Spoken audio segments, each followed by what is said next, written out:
ರಾಯ್ ಗುರುವೆ, ಎಲ್ಲರೂ ಹೇಗಿದ್ದೀರಾ? ಚೆನ್ನಾಗಿದ್ದೀರಾ? ನಾನು ಚೆನ್ನಾಗಿದ್ದೀನಿ. ನಾನು ನಿಮ್ಮ ಪ್ರೀತಿಯ ಗಜೇಂದ್ರ ರಿಯಾಕ್ಟರ್ ಮಾಡುವ ನಮಸ್ಕಾರಗಳು. ನಮ್ಮ ಮನೇಲಿ ನಮ್ಮ ಅಜ್ಜಿ ಚಿಕನ್ ಕೈಮಾ ಮಾಡ್ತಿದ್ದಾರೆ. ನೋಡೋಣ ಬನ್ನಿ ಯಾವ ಥರ ಮಾಡ್ತಾರೆ ಅಂತ. ಕೈಮಾ ಮಾಡ್ತೀನಿ ಅಂತ ಮಾಡಾಯ್ತಾ? ಈಗ ಮಾಡ್ತೀನಿ ಬಾರಪ್ಪ. ಅದನ್ನ ತೋರಿಸ್ಕೊಡ್ತೀರಾ ಯಾವ ಥರ ಮಾಡ್ತೀನಿ ಅಂತ? ಬಾರಪ್ಪ. ಫಸ್ಟು ಮೊಟ್ಟೆ,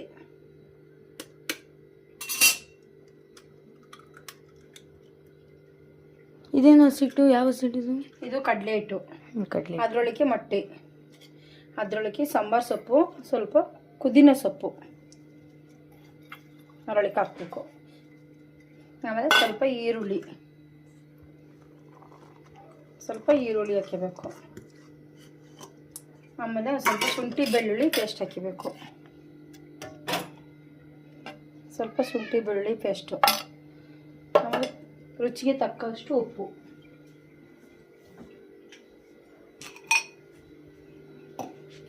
ರುಚಿಗೆ ತಕ್ಕಷ್ಟು ಉಪ್ಪನ್ನು ಹಾಕಬೇಕು.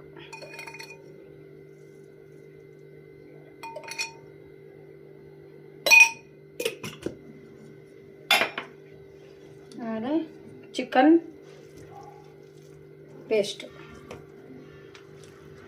ಪೇಸ್ಟ್ ಮಾಡ್ಕೊಂಡಿದ್ದೆ, ಅದನ್ನು ಹಾಕಬೇಕು ಇದರೊಳಗೆ. ಆಮೇಲೆ ಎಲ್ಲನೂ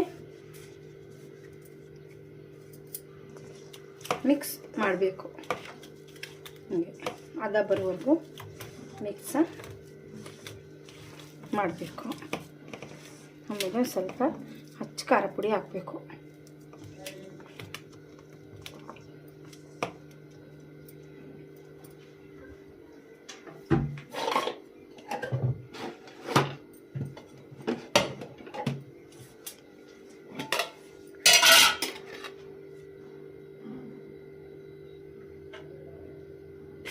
ಸ್ವಲ್ಪ ಹಚ್ಚ ಖಾರ ಪುಡಿ, ರುಚಿಗೆ ತಕ್ಕಷ್ಟು ಉಪ್ಪು, ಹಚ್ಚ ಖಾರ ಪುಡಿ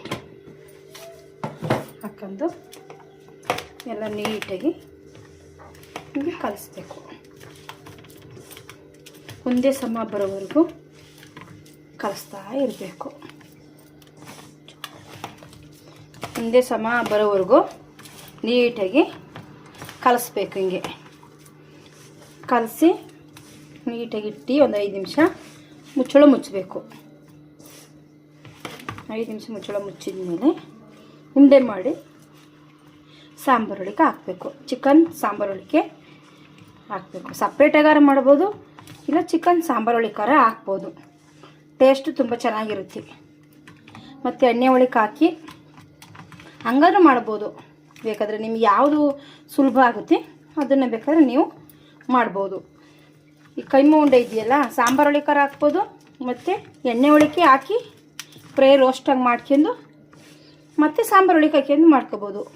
ಇನ್ನೂ ಚೆನ್ನಾಗಿರುತ್ತೆ. ಸಾಂಬಾರೊಳಗೆ ಹಾಕ್ತೀನಲ್ಲ, ಅವಾಗ ಬನ್ನಿ.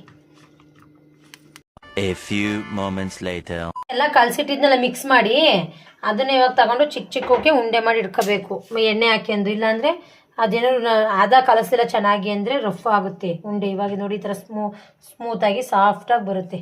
ಈ ಥರ ಕೈಮಾ ಚಿಕನಲ್ಲಿ ಮಾಡೋದು, ಮಟನಲ್ಲೂ ಮಾಡ್ತಾರೆ, ಚಿಕನಲ್ಲಿ ಈ ಥರ ಮಾಡೋದು ತುಂಬ ಚೆನ್ನಾಗಿರುತ್ತೆ.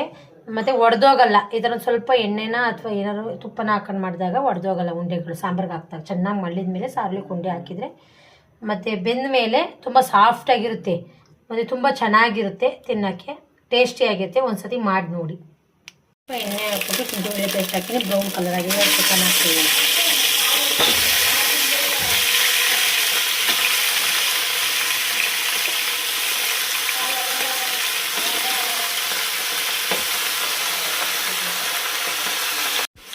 ಸಾಂಬಾರಿಗೆ ಚಿಕನ್ ಹಾಕಿದ್ದೀನಲ್ಲ, ಸ್ವಲ್ಪ ಉಪ್ಪು ಹಾಕಿ, ಉಪ್ಪಲ್ಲಿ ಸ್ವಲ್ಪ ಚೆನ್ನಾಗಿದಾಗಬೇಕು. ಫ್ರೈ ಆದಮೇಲೆ ಆವಾಗಲೇ ಕೈಮಾ ಉಂಡೆಗೆ ಖಾರ ಪುಡಿ ಹಾಕಿ ಐತೆ, ಸ್ವಲ್ಪ ಖಾರ ಪುಡಿ ಹಾಕಿ. ನಿಮ್ಮ ಟೇಸ್ಟಿಗೆ ಎಷ್ಟು ಬೇಕು ಅಷ್ಟು ಖಾರ ಪುಡಿ. ನಮಗೆ ಒಂಚೂರು ಖಾರ ಇರಬೇಕು, ಅದಕ್ಕೆ ಸ್ವಲ್ಪ ಜಾಸ್ತಿ ಖಾರ ಹಾಕ್ತಾಯಿದ್ದೀನಿ. ಸಾಕು. ಸ್ವಲ್ಪ ಕುದ್ಬಿಟ್ಟಿದ್ದೆ, ಅದು ಸಾಂಬಾರಿಗೆ ಇವಾಗ ಇಲ್ಲಿ ಹಾಕ್ಬೇಕು. ಸ್ವಲ್ಪ ಚೆನ್ನಾಗಿ ಕುದ್ಮೇಲೆ ಅದು ಕಾಯಿ ಖಾರ ರುಬ್ಬಿ ಬಣ್ಣ, ಕಡಲೆ ಚಕ್ಕೆ ಕಾಯಿ ಎಲ್ಲ ಹಾಕ್ಬಿಟ್ಟು ರುಬ್ಬಿಟ್ಟು ಟೊಮೊಟೊ ಎಲ್ಲ ಹಾಕಿ ರುಬ್ಬಿ ಸಾಂಬಾರಿಗೆ ಹಾಕ್ಬಿಟ್ಟು ಲಾಸ್ಟಿಗೆ ಕುದಿವಾಗ ಕೈಮಾ ಉಂಡೆ ಹಾಕೋಣ. ಕಾಯಿ ಕಡಲೆ ಚಕ್ಕೆ ಹಾಕಿದ್ದೀನಿ. ಬೇಕು ಅಂದರೆ ಒಂದು ಅನಾನಸ್ ಇದು ಹೂ ಬರುತ್ತೆ, ಅದೊಂದು ಚೂರು ಬೇಕು ಅಂದರೆ ಒಂದೇ ಒಂದು ಇಟ್ಲು ಹಾಕ್ತದಷ್ಟೇ. ಹಾಕ್ಬಿಟ್ಟು ಇವಾಗ ರುಬ್ಬಿ ಈಗ ಟೊಮೊಟೊ ಒಂಚೂರು ಬೇಯಕ್ಕೆ ಹಾಕಿದ್ದೆ, ಅದು ಹಸಿದಾಕಿದ್ರೆ ಹಂಗೆ ಹಾಕಿ ರಸಗಳಾಗುತ್ತೆ, ಅದಕ್ಕೆ ಸ್ವಲ್ಪ ಬೇಯಿಸ್ಕೊಂಡು ಹಾಕಿದ್ರೆ ಚೆನ್ನಾಗಿರುತ್ತೆ.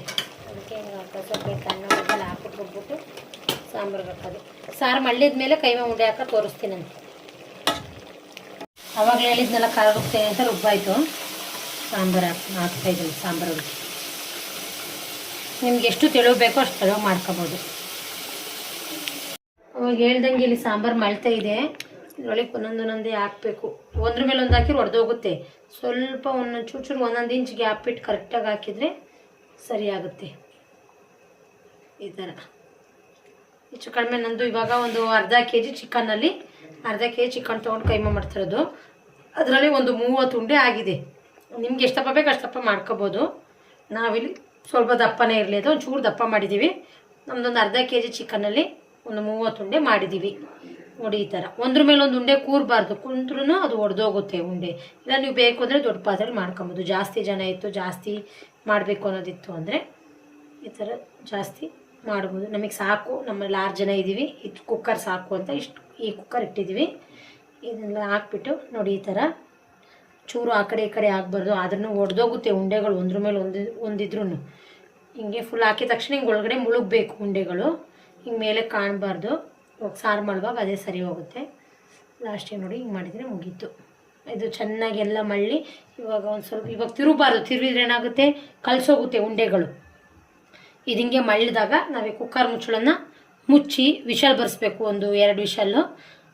ತುಂಬ ಗಟ್ಟಿ ಕೋಳಿ ಇತ್ತು ಅಂದರೆ ಒಂದು 2ರಿಂದ 3 ವಿಷಲ್ಲು. ನಮ್ಮ ಸ್ವಲ್ಪ ಮೆತ್ತನ ಕೋಳಿ ನಮ್ಮ ಮಕ್ಕಳು ತಿನ್ನಲ್ಲ ಅಂತ ಇದು ಕೋಳಿ ತಂದು ಮಾಡಿದ್ದೀವಿ. ಇದರಲ್ಲಿ ಈಗ ಮುಚ್ಚಳ ಮುಚ್ಚಿದರೆ 1 ವಿಷಲ್ ಆದರೆ ಸಾಕಿದು. ಇದು ಕೈ ಮೇಲೆಲ್ಲ ಬೆಂದಿರುತ್ತೆ. ಬೆಂದ ಮೇಲೆ ಯಾವ ಥರ ಇರುತ್ತೆ ಅಂತ ತೋರಿಸ್ತೀನಿ. ಓಪನ್ ಮಾಡಿ ಉಂಡೆ ಓಪನ್ ಮಾಡಿದಾಗ ಯಾವ ಥರ ಬಂದಿರುತ್ತೆ ಅಂತ ತೋರಿಸ್ತೀನಿ. ಹೇಳ್ದಂಗೆ ಇವಾಗ ಮುಚ್ಚಳ ಮುಚ್ತಾ ಇದ್ದೀನಿ. ಸ್ವಲ್ಪ ಇವಾಗ ವಿಷಲ್ ಹಾಕಿದರೆ ಮುಗೀತು.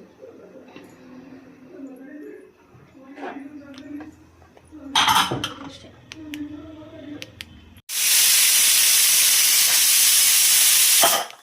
ನೋಡಿ ಇವಾಗ ಹೇಳ್ದಂಗೆ ಚೆನ್ನಾಗಿ ಮಳ್ತಾ ಇದೆ. ತೆಗೆದ್ಮೇಲೆ ವಿಷಯಲ್ಲ ನೋಡಿ ಒಂದು ಉಂಡೆನೂ ಹೊಡೆದೋಗಿಲ್ಲ. ಎಷ್ಟು ಚೆನ್ನಾಗಿ ಎಷ್ಟು ಸಾಫ್ಟಾಗಿ ಬಂದಿದೆ ಅಂದರೆ ಕರೆಕ್ಟು ಅಮ್ಮ.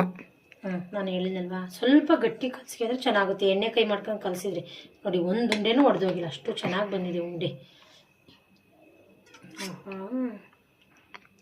ಲಾಸ್ಟಿಗೆ ಇದ್ರ ಮೇಲೆ ಸ್ವಲ್ಪ ಸಾಂಬಾರು ಸೊಪ್ಪು ಹಾಕಿದರೆ ಮುಗೀತು. ಆವಾಗಲೇ ಹೇಳ್ದಂಗೆ ಕೈಮೆ ಉಂಡೆನ ಒಡೆದು ನಾನು ತೋರಿಸ್ತೀನಿ. ಸುಡ್ತಾ ಇದೆ ಸ್ವಲ್ಪ, ಅದನ್ನು ಪುಷ್ ಮಾಡೋಕ್ಕಾಗಲ್ಲ.